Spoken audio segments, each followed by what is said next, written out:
The next thing we're going to be working on is tempo and rhythm. When you hear someone that plays a really good orchestra audition, it sounds a little strange. The really good ones will do an amazing job at doing a precise rhythm and never budging the tempo except when it's instructed to in the music. What student musicians tend to do is they try and make it soloistic, and that's not something that a conductor really wants. They want someone that can play a consistent tempo that won't be rushing or slowing down with the rest of the group if that should happen. Your solo music will be a little different. With solo music, you have more room to add rubato, slowing down and speeding up, and a little bit more flexibility. With orchestra music, you need to be much more consistent and rigid with the tempo. You also need to be incredibly precise with your rhythm. So you need to make sure that you listen to the piece ahead of time to make sure that you really understand what the rhythm is. The first thing I do when I get a piece of music for orchestra is that I listen to a recording. And you can get tons of recordings. Go ahead and sample quite a few, probably like 4 or 5. And while you're doing that, clock the tempo with your metronome. If you don't have a metronome, you need to get one right away. You can download one easily online. This one is called Tempo. So for a particular audition, like the Oregon Music Education Association's 2020 audition, we have scales that have been given tempos, and we also have pieces that have tempos written on them as well. So for our scales, we'll be using our metronome to help us find the tempo that we need to go at. For the A melodic minor, they've asked for a quarter note equals 92, which is fairly brisk.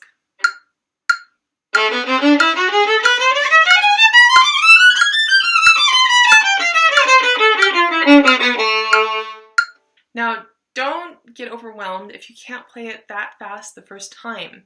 It's okay to start slow. Simply bump the tempo down to a playable tempo. So this is 40 beats per minute, which is rather playable. So go ahead and give the scale a whirl at this slow tempo.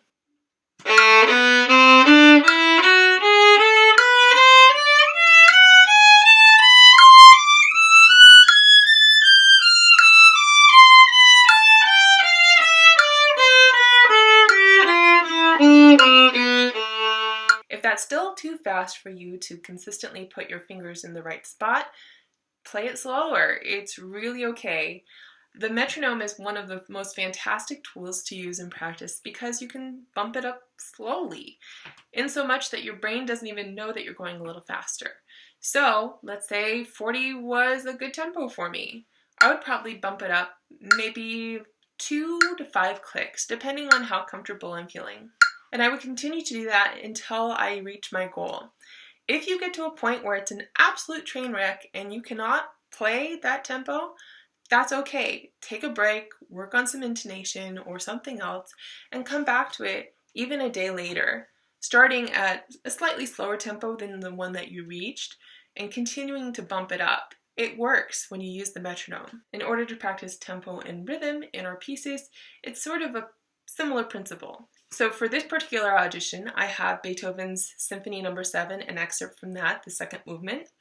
And I'm going to go ahead and play it at the target tempo, which is a quarter to 76, and we'll see how it goes.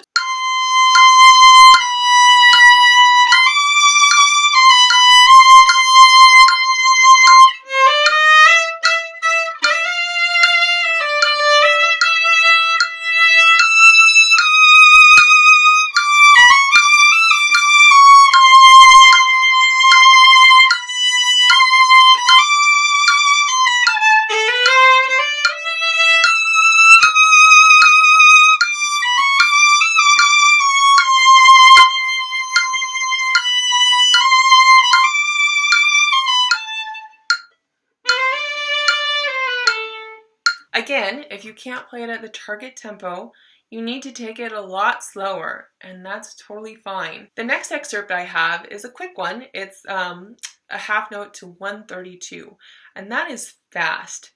So, in order to practice this, I would use rhythms. This will be Schubert's Second Symphony, Movement 1, and we'll just take a small chunk because we don't want to overwhelm ourselves with all the information that we're having to digest. One of the hardest spots for me in this piece is measure 33 through 38.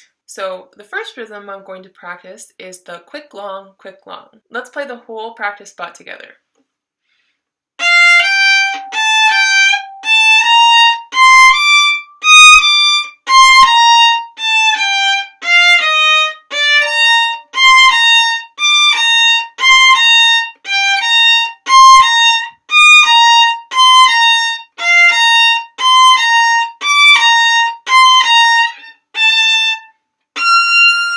The next rhythm I would practice is the opposite, which is the long, quick, long, quick.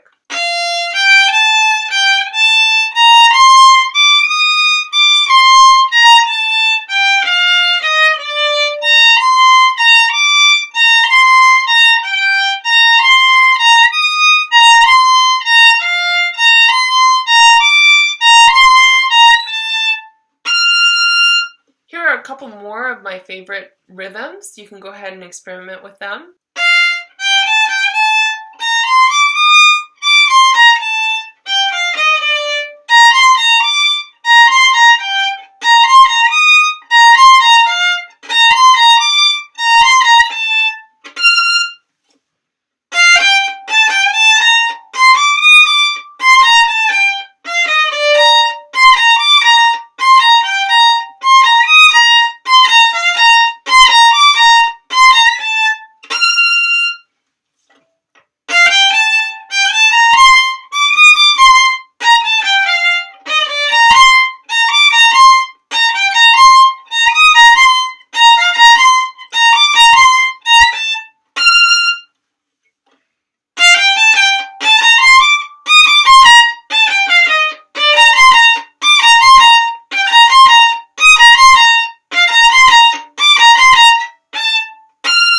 You can go ahead and use those practice rhythms on any spot that really gives you trouble in this particular excerpt, or really in any excerpt where there's fast moving notes. And you can do it at that slower tempo. By doing rhythms, you're really taking a few notes and playing them super fast, and then playing one or two notes in between that are slow enough that you can sort of readjust and look at the next group of fast notes. It helps divide down the work a little bit and make it a lot easier to play the work fast.